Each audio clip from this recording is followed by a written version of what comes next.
Okay, pauwi tayo. Bigyan ko kayo ng first impression ni Noesi Go Comfort.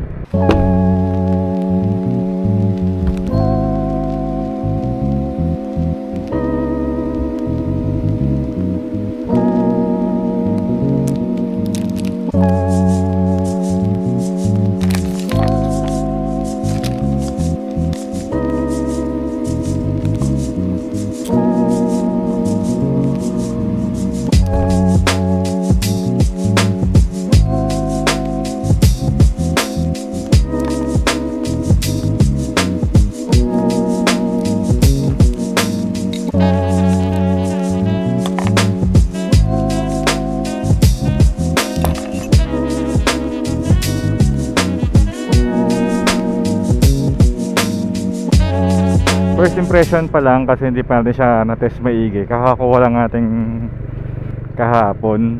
Kahapon siya dumating. In-order natin sa Lazada. Ano siya? 2.1 or 2.2. Basta lagay ko yung link dyan. Pero wag nyo munang bilhin. Hintayin nyo muna yung review natin para mas kompleto yung may bigay ko information para kung sakali makapag-decide kayo, meron tayong sapat na information na maibigay. Okay? Unang-una, yung sound quality. Malayo siya dun sa gamit natin. Hindi natin siya maka-compare sa high-end kasi wala naman tayong high-end na communicator. Hindi pa tayo nakatry, wala tayong kakilala. Kaya dito lang tayo sa maka-compare lang natin siya dito sa natin, yung existing natin na Bluetooth communicator lang na gamit namin ni Mrs. Yung 800, 900 lang natabili ko nun. Lazada sale pa yon, kaya mas mura. Yung audio quality sa music, malayo yung diferensya. Maganda, mas malayong maganda to. Malakas, malayong mas malakas. Tsaka hindi siya masakit sa tenga pag tinodo mo na. Pero hindi ko naman ina-advise na gamitin niya ng todo. Gamit ko sa kanya dito, nasa parang 30% audio, volume. Pero malakas na siya para sa akin. Tsaka malinaw. Maganda yung speakers niya, makapal, mabigat. Tapos parang ang issue ko lang sa speakers niya, parang may stem siya. Siguro para sa yun para maproteksyonan yung duktungan ng speaker tsaka nung wire, para di ba kasi kadalasan doon nasisira. So yun nga yung issue ko kasi nga yung butas ng helmet natin, sakto sana yung size speaker kasi nga may parang stem siya, parang kontil. So hindi siya pumapasok ng gusto, nakalabas yung parang stem na yun. Pero okay lang kasi kasya pa rin naman. Tsaka wala naman discomfort sa tenga natin. Malaki pa rin yung space.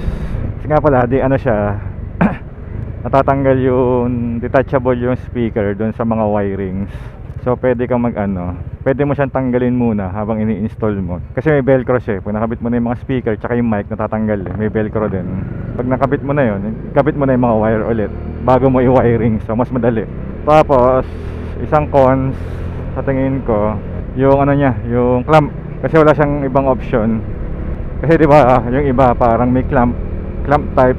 Tapos yung iba naman may pandikit. Ito walang pandikit, clamp lang ang meron. Stable naman siya sa helmet ni Mrs. Sa akin kasi medyo hindi ko alam mas manipis or yung shape ng helmet ko, parang gumagalaw siya ng konti, pero konting-konti lang. Stable naman kung tutuusin. Tapos yung clamp bakal, kaya matibay. Pero syempre added weight, di ba? Tapos since naka-clamp siya, so pwede mo ilipat yung parang bracket. Hindi kagaya kung nakapandikit, kailangan mo ng extra bracket dun sa ibang helmet mo. So ayun, may mga pros tsaka cons. Mic niya, dalawa. Meron yung yung napapalaktot yung parang may stem din, parang boom mic. Tapos meron din yung wire lang para pang full face. Yung isa pang half face tsaka modular. Tinesting ko siya mag-pair, naka-mesh siya so ang pairing niya mesh. Malinaw naman, malinaw yung boses, malinaw din yung teka lang, meron dito. Ito tayo, hinto. Oh, may huminto na sa kanila. Sabitan yata.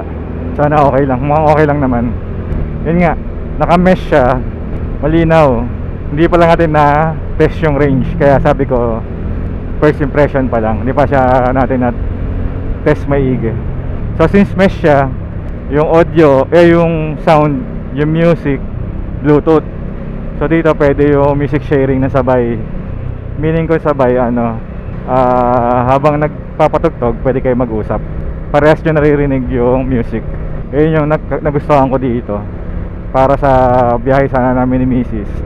Di ba parang kahapon, nung weekend, nagpunta kami ng Quezon. So hindi umabot, dumating siya Sunday naka-uwi na kami. Sabay, test siguro yung music sharing, okay din, gumagana. Pero hindi pa kasi nakakabit sa helmet ni Mrs. Kasi nilaban niya yung mga foam. So wala, hindi ko may kabit sa ngayon. Kaya tinesting ko lang siya nang hindi nakakabit sa helmet. Pero malinaw, na-test ko.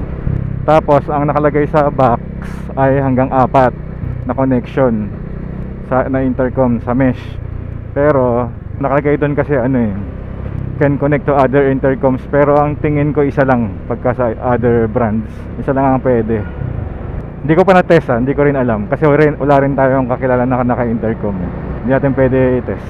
Siguro pag binakasama tayo, pwede natin makiusap na i-test kung makaka-connect man o hindi. Ano ba? Build quality okay, maganda.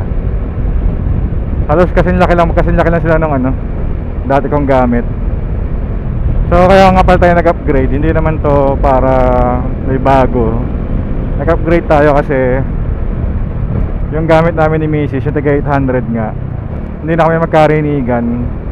Tinesting ko naman pag nakakonect sa cellphone, di ba? Naka-bluetooth yun. Tinesting ko sa recorder. Malinaw naman pag nagre-record sa cellphone, yung recorder, audio recorder. Hindi ko alam ba't di kayo magkarinigan sa biyahe. Ang hina. Kahit tinutok ko na yung mic sa bunganga ko tsaka kay Mrs. Hindi kayo masyado magkarinigan na. Kaya sabi ko, time to palit na. Kasi tagal na nun. Gamit na namin yun.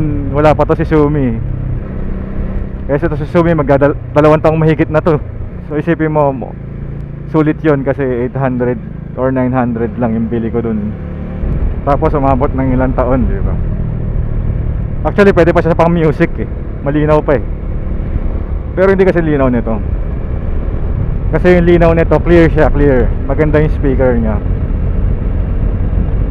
Kahit halimbawa nasa kanina papasok expressway, medyo vision takbo natin, kahit 30%, ganun tansya ko 30 below, narinig ko pa din siya. Tapos pag tinodo mo, hindi siya masakit sa tenga. Yung isa kasi pag tinodo mo, malakas nga, pero parang masakit sa tenga. Pero ito, maganda siya, quality nga. Parang rinig na rinig mo yung mga ibang parts ng music. Pero hindi ganun kaganda kagaya ng mga ibang headset Pero mas angat siya dun sa luma natin. Pero syempre nga naman, ang layo ng diferensya ng pressure. 2.1 or 2.2. Nakalimutan ko, ilagay ko na lang yung link dyan kung magkano. Pero ito ba, sulit ba? Pasok ba siya dun sa naging sulit sa 2.1 or 2.2? Tingin ko, oo naman. Kasi ang pinaka selling point ito sa akin, yung music sharing na sabay. Kasi meron tayong nakita na Freedcon, parang 2,000 yata or kapresyo niya. Pero nahulog pa. Pero yung features nun, lang tawag dito, Bluetooth lang, walang mesh. So hindi pwedeng music sharing. So yung presyo versus sa features, okay na okay, maganda. Pero kung music lang yung habol mo, pwede ka na dun sa gamit natin dati, 800, 900 lang. Pero kasi kami, music sharing, para kasi dati kasi pag nag-ride, di ba, nagka-sound trip, minsan gusto ni Miss mag-sound trip, naumay siya, kausap ako. Ayun, ipapatayin niya yung communicator, lilipat niya sa Bluetooth niya. Tapos pag mag-uusap na ulit, pinutin niya yung communicator ko para mag-pair ulit. Ayun nga, so mas maganda, upgrade na rin kasi, di ba, ginamit na namin na matagal yun. So kaysa yun ulit yung bilhin, upgrade naman para makatry ng iba. Kaya naman ang budget kasi inano ko siya, pay later. So bahala na next month. Madali rin siya pindutin kasi yung 4 na buttons siya. Tapos may FM radio rin pala. Hindi ko lang alam kung pwede i-share yung FM radio. Tapos Yun nga, yung pindutan, madali pindutin kahit naka-gloves. Yan, tingnan nyo, 70. Rinig na rinig ka pa rin. Try ko lakasan kung maririnig sa mic. Malakas siya. Ayan. Naririnig kaya, ayan sa helmet. Narinig nyo kaya?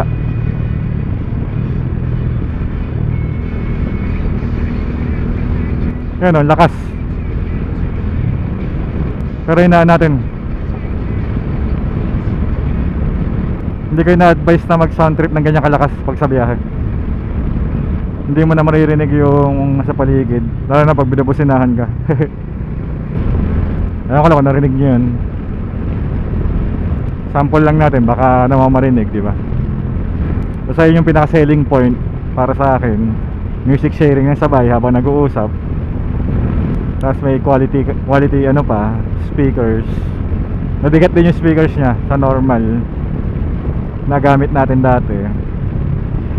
Saka ano lang, set ko lang expectation nyo. Hindi ko siya mako-compare sa mga ibang mid-range tsaka sa high-end kasi wala tayong ganun. Doon lang natin siya pwede i-compare sa gamit natin dati. Pero kung makatry tayo na iba, bigyan ko yung na-update. Pero sa ngayon, first impression lang muna. Okay, tetesting natin yung range. Kung malinaw ba pa rin ba mag-usap pag mabilis na yung takbo, mga ganun. Yun yung ano natin, review, in-depth. Pero sa ngayon, first impression lang muna. Yung itsura maganda. Ayan, meron tayong video. Tingnan nyo na lang. Or kung mauna natin pakita yun, basta bahala na. Basta ipapakita natin yung itsura. Itsura nung nakakabit na. Overall, satisfied naman ako doon sa binayad ko. Sana lang tumagal. Kagaya ng isang ano natin, communicator. Tagal nun. Tagal na yun eh. Kaya yun yung isang motor natin. Tapos yung saksakan niya na speakers tsaka ng mic, yung mismong saksakan niya naka 3.5. So sa tingin ko, kung magka-problema, mas madali mag-repair kaysa sa yung connector ng isa natin para ano micro USB. Mahirap mag-repair nun. Ito 3.5, madali. Waterproof na rin, basta nakasara yung charging port. Charger pala ay Type C. Hindi ko pa siya na-try i-charge kasi may factory charge, ginamit lang natin. Yung mga specs ng mga baterya, mga ganun, sana na yun, sa in-depth review na yun. Sa first impression, wag muna kasi hindi natin alam eh. Mahirap manghula, baka mali mabigay kong information. Hindi ko kasi tinignan yung part na yun muna. So ang tanong, worth it ba sa presyo nya? So far, oo, para sa akin. So far kasi hindi pa natin nakikita yung iba pang kung may problema pa siya. Pero sa ngayon, oo. Tsaka kung tumagal siya, di sulit siya. So hindi pa natin masasagot.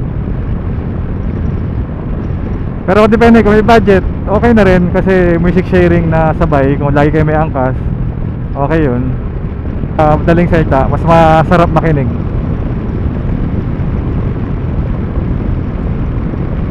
Makikita distinguish mo kagad yung difference nila sa price. Kasi nga maganda. Hindi ko lang alam yung mga Freedcon kagaya ng sinabi ko kanina na halos kaparehas ng presyo, pero Bluetooth lang. Hindi ko alam yung quality nun, kasi wala tayo ng ganun. Lalo na siguro yung mga intercom na JBL speakers yung gamit, di ba? Cardo yata JBL eh. So sobrang ganda siguro ng tunog nun. May noise cancellation. So overall okay siya so far. Kung may budget naman, tas kagaya ng case natin, sira na yung luma, tsaka para din matry kasi nakita ko mura siya napanood ko lang siya, hindi ako nakadiscover nito, nakita ko lang siya sa YouTube lang din. Meron din motovlogger na nag-review, so naging interesado ako para ma-share ko rin sa inyo kung meron naghahanap sa inyo ng communicator na medyo budget friendly, okay to. Tapos kung naka GoCom 4 kayo lahat o 4 kayo, pwede mag-usap-usap.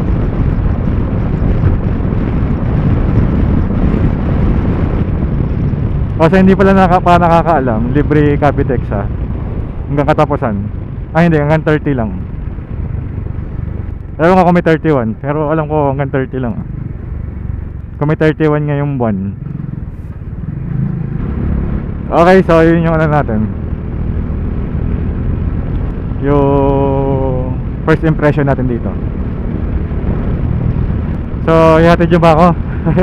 O dito natin tapusin. Tingin ko hindi na, kasi umay na kayo sa dadaanan natin eh. Sige, so kung puputuloy natin dito, salamat na ako sa inyo. Thank you na matindi sa suporta. Hanggang sa muli.